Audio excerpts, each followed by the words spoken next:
Bonsoir les sportifs. Cette semaine à l'émission, je reçois Éric Bergeron, fondateur et président du Cougar Interclôture de Warwick. Et comme à l'habitude, moi je reviens sur les derniers faits marquants du sport dans la région. Ça me fait plaisir de vous souhaiter la bienvenue à Fervent de sport.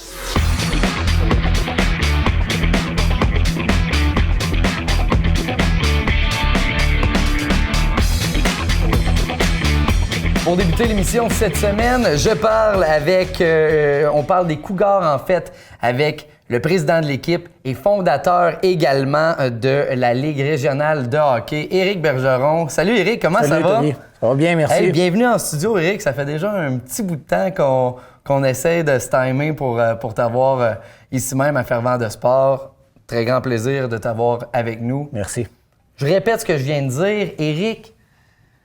Tu es fondateur de la Ligue régionale de hockey, des Cougars, et tu en es le président également. Comment tu fais pour faire tout ça en même temps? Ben écoute, à la base, je suis un gars qui est hyper passionné. Je suis un gars de cœur. Je suis un gars qui aime bien donner du temps et tout. Puis le hockey, ben écoute, ça a toujours été ma grande passion. Évidemment, j'ai des bons associés qui m'aident beaucoup. Entre autres, Philippe Fortier qui me donne un bon coup de main. Là. Philippe, sans lui, là, ça serait pas possible. Là. Il m'a libéré des tâches énormes. Là. Phil s'occupe plus de l'aspect joueur. Il fait très bien ça. Un autre gars qui est dévoué au bout. Yannick Grimard me donne un coup de main. Écoute, j'ai des bons capitaines assistants ils nous appuient beaucoup. Ben, on leur demande souvent leur opinion aussi. Coaching staff, écoute, c'est sûr que sans l'aide d'eux autres, là, je pense que ce serait de moins en moins possible. Là. J'ai besoin de m'entourer un moment donné. L'union fait la force, c'est ça? Exact, c'est ça qu'ils disent. Fait que j'ai décidé de m'entourer cette année mieux, puis ça paraît aussi, il y a des bons résultats. Là. Fondateur de la Ligue régionale de hockey, ça fait combien de temps? Là, ben, c'était la 5e année, là, écoute, il reste les séries éliminatoires commencent demain. Mais bref, c'est la 5e année là, que la Ligue existe. Là. On parle plus précisément des Cougars de Warwick, Cougars Interclôture. Champion en titre? Champion en titre, oui, des séries éliminatoires l'an passé. Les champions étaient Quaticook de la saison. Nous, on a remporté le grand championnat, le trophée que tu veux. C'est lui qu'on a réussi à gagner, qui a été difficile à gagner. Là, on a eu un parcours difficile, mais on a réussi à venir au bout là, avec tous les efforts des gars. Là, vraiment, là, les gars ont bien fait ça, puis ça a porté fruit. Là. Et la saison, cette année, est repartie un peu sous le même chapeau. Ça a très bien été, très bonne saison. On parle de 32 points en 20 parties. Une saison ponctuée de 15 victoires, 3 défaites, 2 revers qui ont été en prolongation.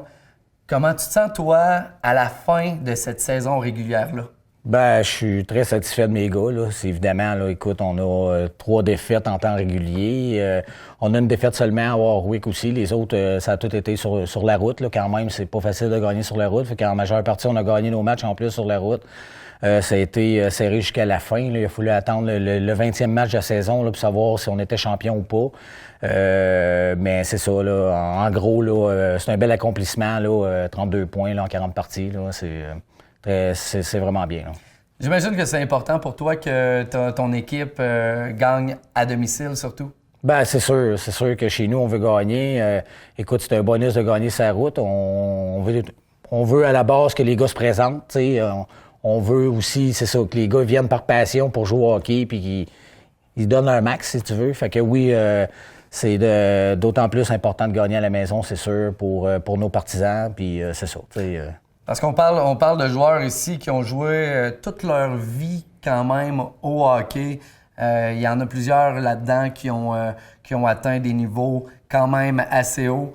Maintenant, c'est vraiment pour la passion du sport. Ah, vraiment, les gars sont pas rémunérés. Fait que les gars qui se présentent, je leur lève mon chapeau. Vraiment, chaque gars dans chaque équipe d'ailleurs, il y a 8 équipes maintenant. Là, les gars sont super de venir. Puis oui, les gars, le calibre augmente à chaque année.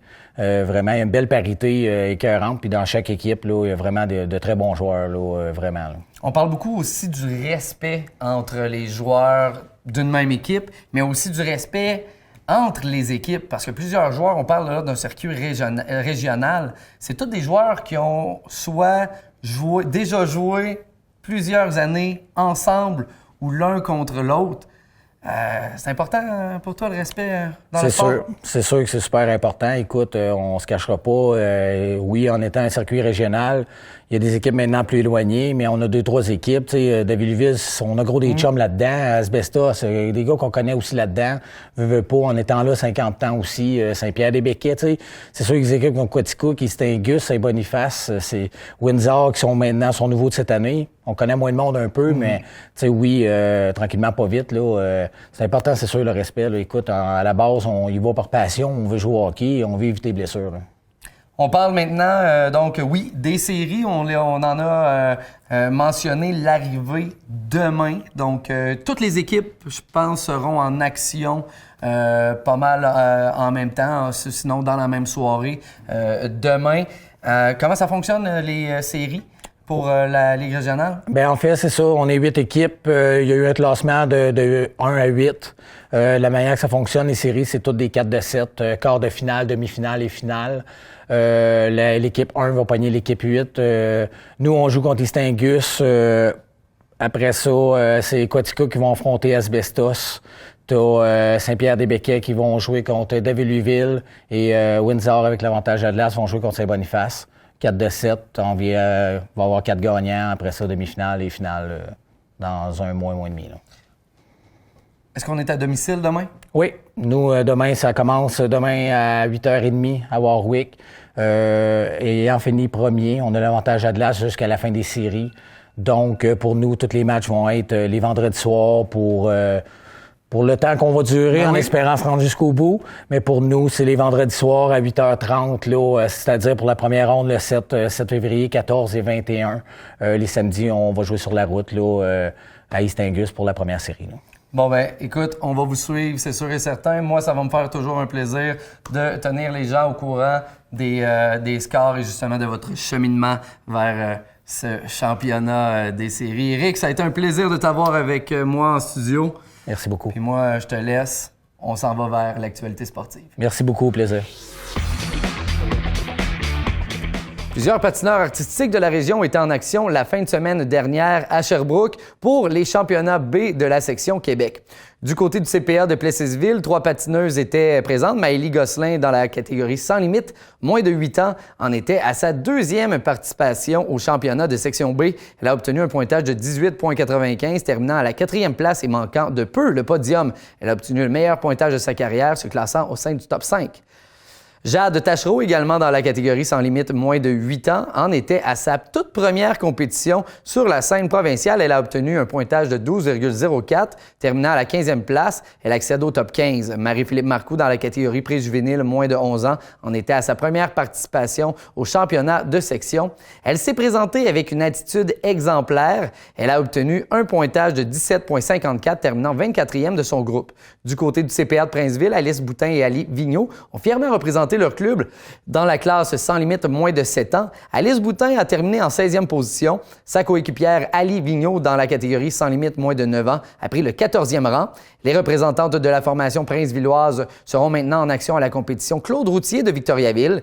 Et justement, du côté du CPA de Victoriaville, Janie Langlois a obtenu son laissez-passer pour la finale du championnat B de la section Québec.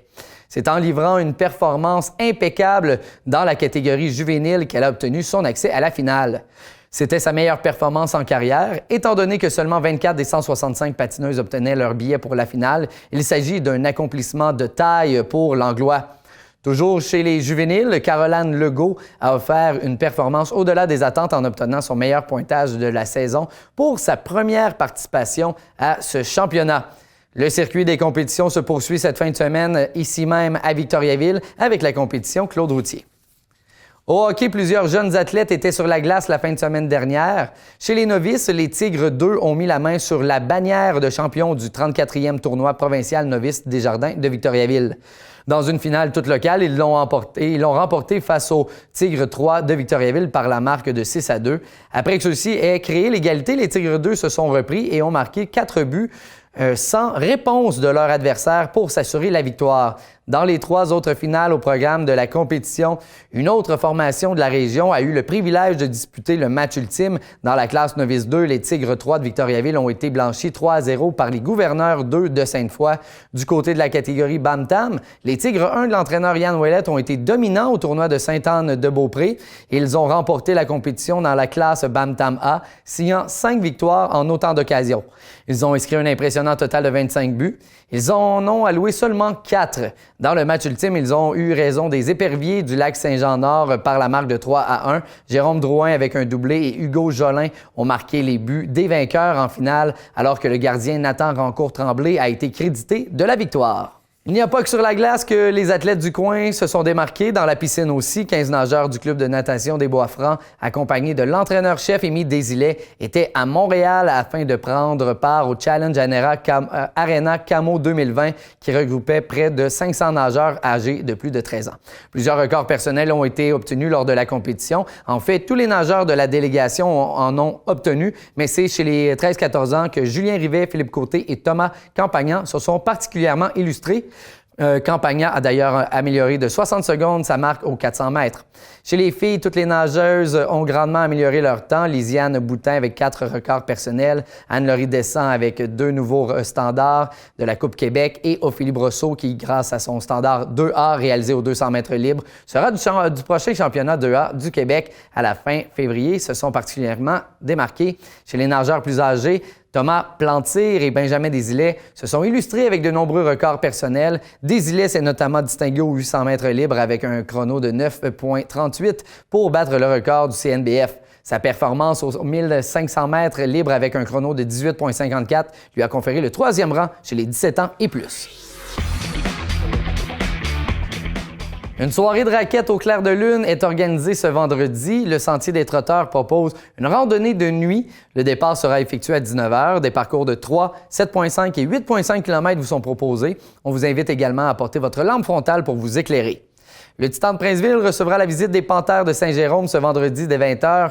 Par la suite, dimanche, ce sont les Braves de Valleyfield qui seront de passage au centre sportif Paul de la Sablonnière dès 14h. Et du côté du Metalplus de Plessisville, l'équipe va compléter son calendrier régulier en affrontant les Bisons samedi à Granby. Dès 20h, l'action débutera dans ce match d'une grande importance, particulièrement pour les Bisons. Ces derniers bataillent avec les formations de Nicolet et Joliette pour les positions 4, 5 et 6 au classement de la Ligue de hockey senior 3A du Québec. Le Metalplus est au 3e rang du classement de la Ligue de hockey senior 3A avec 28 points. Les séries éliminatoires débuteront la fin de semaine prochaine. Voilà ce qui clôt cette émission de Fervent de sport pour cette semaine. Merci beaucoup à tous d'avoir été là et on se retrouve la semaine prochaine pour d'autres nouvelles du sport. Bye bye.